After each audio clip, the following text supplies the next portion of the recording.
वयस्सिरली अमरी वहलुल उक़दतम मिन लिसानी यफ़क़हू क़ौली। अस्सलामु अलैकुम वरहमतुल्लाहि वबरकातुहू। जज़ाकुमुल्लाह खैर, thank you for coming. Welcome two things that matter class. अल्हम्दुलिल्लाह हमारी सीरीज़ चल रही है पूरी पॉजिटिव इमोशंस के ऊपर, और जो लोग रेगुलर अटेंड कर रहे हैं उम्मीद है बहुत फ़ायदा हो रहा होगा। लास्ट क्लास में हमने कॉग्निटिव डिस्टॉर्शंस का टॉपिक डिस्कस किया था इसी सीरीज़ से रिलेटेड। बेसिकली कॉग्निटिव डिस्टॉर्शंस होते हैं जहन की कुछ फॉल्टी थिंकिंग, जो हमने 14 कॉग्निटिव डिस्टॉर्शन तकरीबन डिस्कस किए थे, 14 से 12। थोड़ी सी रिवीजन अगर हम करें, फ़िल्टरिंग है, पोलराइज थिंकिंग है, ओवर जनरलाइजेशन है, जंपिंग टू कंक्लूजन्स। बताने का मकसद ये था कि ये कॉग्निटिव डिस्टॉर्शन हर एक के जहन में आते हैं। इनके आने का मतलब ये नहीं है कि इंसान साइको हो गया है। इनके आने का सिर्फ ये मतलब है कि हम इंसान हैं, कमज़ोर हैं, हमारा माइंड बायस्ड होता है बहुत सी चीज़ों को लेके, ठीक है ना। और शैतान के वसवसे भी ज़ाहिर है उनको भी हम कॉग्निटिव डिस्टॉर्शन की कैटेगरी में डालते हैं। बल्कि आज शैतानी वसवसों को डिटेल में डिस्कस करेंगे इंशाल्लाह। रिलीजियस ओसीडी जिसे हम कहते हैं, यानी बहुत ही स्वीयर किस्म के जो वसाविस शैतान की तरफ से आते हैं, तो ये सब कॉग्निटिव डिस्टॉर्शंस होती हैं। तो डिस्कस करने का मकसद ये था कि हमें अगर प्रॉब्लम पता लग जाए तो हाफ सोल्यूशन हमें पहले ही मिल जाता है अगर प्रॉब्लम आइडेंटिफाइड हो जाए, ठीक है। यानी जैसे कहते हैं ना कि a problem identified is half the problem solved. तो इंशाल्लाह बाकी हम देखेंगे solution in light of Quran and हदीस एंड साइकोलॉजी को भी कुछ डिस्कस करेंगे इंशाल्लाह ताला। So before talking about this today's topic जो कि ओसीडी है, वसवसे हैं। ओसीडी की जो अरबिक टर्म या इस्लामिक टर्म आप कह लें, वसवसे, शदीद किस्म के वसवसे।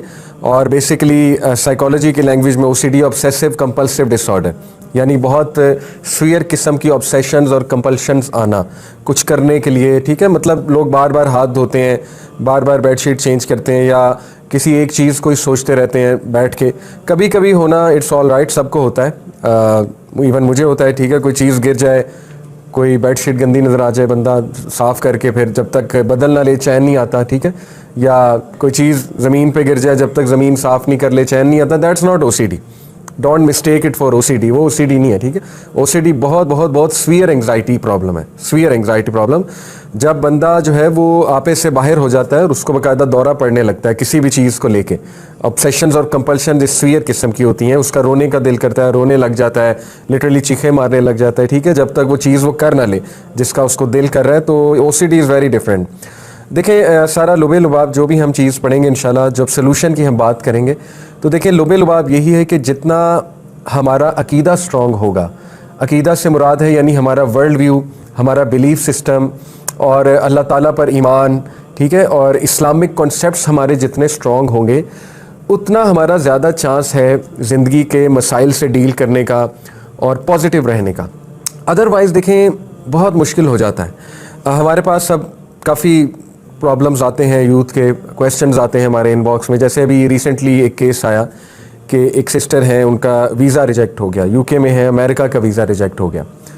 तो आई अंडरस्टैंड स्टूडेंट्स के लिए ये बहुत डिस्ट्रेसिंग चीज़ होती है, एक बड़ा एंग्जाइटी वाला पूरा प्रोसेस है स्टूडेंट्स के लिए, स्पेशली वीज़ा लगवाना, फिर वीज़े का वेट करना वगैरह वगैरह। लेकिन वो इस लेवल पे उनको डिप्रेशन हो गई कि उन्होंने ट्रेन के आगे छलांग लगा दी, और वो एक अंकल थे, उन्होंने उन्हें एंड मोमेंट पे बचा लिया, अदरवाइज शी वाज डेड। तो ये भी रिसेंट केस आया। देखें ये प्रॉब्लम्स कब इतने इंटेंसिफाई, इतनी एक्सट्रीम पे कब चले जाएंगे कि एक बंदा छलांग लगा दे based on a visa rejection. तो इसमें ज़ाहिर है शैतान का भी रोल है। शैतान होपलेस करता है, प्रॉब्लम को मैग्नीफाई करके दिखाता है, प्रॉब्लम इतना होता नहीं, वो ओवर थिंक बहुत कराता है शैतान। फिर बंदा ख़ुद भी अपने ऊपर रहम नहीं करता, ठीक है ना। वो दुआएं नहीं करता जो तकलीफ़ के मौके पे करने वाली दुआएं हैं, वो अल्फाज नहीं कहता, इन्ना लिल्लाहि व इन्ना इलैहि राजिऊन, अल्लाह मुजुरनी फ़ी मुसीबती वख़्लिफ़ ली खैरन मिन्हा। ये तो दुआ सिखाई अल्लाह के नबी ने, जब कोई हादसा हो, रिजेक्शन आए, डिसअपॉइंटमेंट हो, ये दुआ कहनी चाहिए, ठीक है, रिलीफ मिलता है।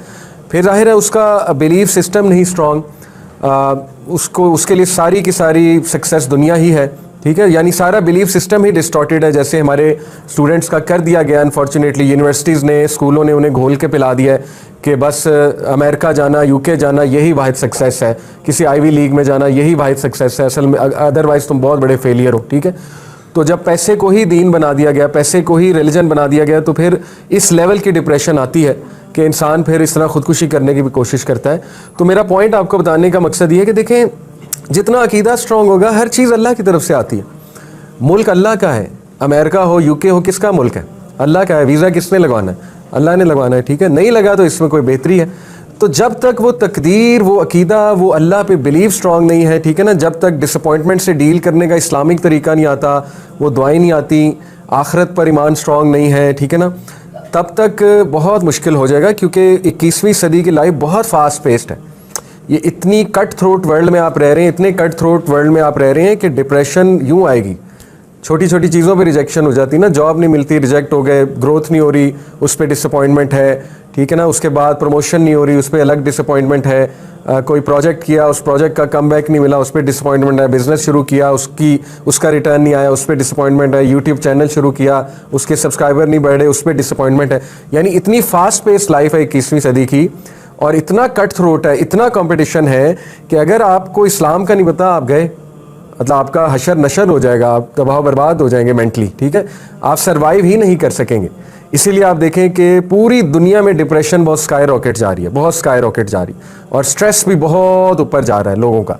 वजह क्या है? क्योंकि इस फास्ट पेस लाइफ में हर कोई नहीं चल सकता। Not everyone can handle the challenges of 21st century and cut throat और literally survival of the fittest जो सोसाइटी हमने बना दी है, ठीक है। तो देखें, इसका हल यही है कि दीन इस्लाम की तालीम हासिल करें, अपने बच्चों को शुरू से इस्लाम पढ़ाएं, उनके अकीदे स्ट्रॉन्ग बनाएं, उनका बिलीफ सिस्टम स्ट्रॉन्ग बनाएं, उनको रिजेक्शन से डील करना सिखाएं, ठीक है। तो यही इसी की एक छोटी सी कोशिश ये क्लास है, जो आगे हम सॉल्यूशंस डिस्कस करेंगे कि how to deal with regrets, disappointment and all these things. लोग के वीज़ा रिजेक्ट हो जाते हैं, फिर वो बहुत ज़्यादा दुखी होते हैं, नेचुरल है, मैं कोई इतना ब्लेम नहीं करता। आई अंडरस्टैंड, एंग्जाइटी होती है और काफ़ी कुछ दाव पे लोगों ने लगाया होता है, तो उनके प्लान्स होते हैं, वो प्लान्स एकदम ठप हो जाएं, फिर दुख तो होता है, नेचुरल है, इंसानी रवैया है। लेकिन इंशाल्लाह with a strong belief in Allah सुब्हानहू तआला, स्ट्रॉन्ग बिलीफ इन कद्र और स्ट्रॉन्ग बिलीफ के सक्सेस अल्लाह की तरफ से आता है और अल्लाह के हर फैसले में बेहतरी है इंशाल्लाह ताला। तो इंशाल्लाह you can deal with problems. लेकिन बात असल में ये कि ये सिर्फ जुमले देखें काफ़ी नहीं है, सिर्फ ये जुमले कहना कि अल्लाह की रज़ा में ज़रूर कोई बेहतरी होगी। You have to live by that, you have to actually live by this sentence कि अल्लाह की हर फैसले में बेहतरी है। How can you live by it? नमाज़ें पढ़ के। जब आप 5 वक्त सजदा अल्लाह को करेंगे, आपकी ट्रेनिंग हो रही है कि हर चीज़ अल्लाह के हाथ में, ठीक है। आप जब झुकेंगे अल्लाह के आगे 5 टाइम, अपनी दुनिया को सेक्रीफाइस करके, अपनी रूटीन को सेक्रीफाइस करके, अपने टाइम को सेक्रीफाइस करके 5 वक्त टाइम निकालेंगे नमाज का, फिर ये आपकी पर्सनैलिटी का हिस्सा बनेगी चीज़ कि सब अल्लाह के हाथ में और सब अल्लाह की तरफ से होता है, ठीक है।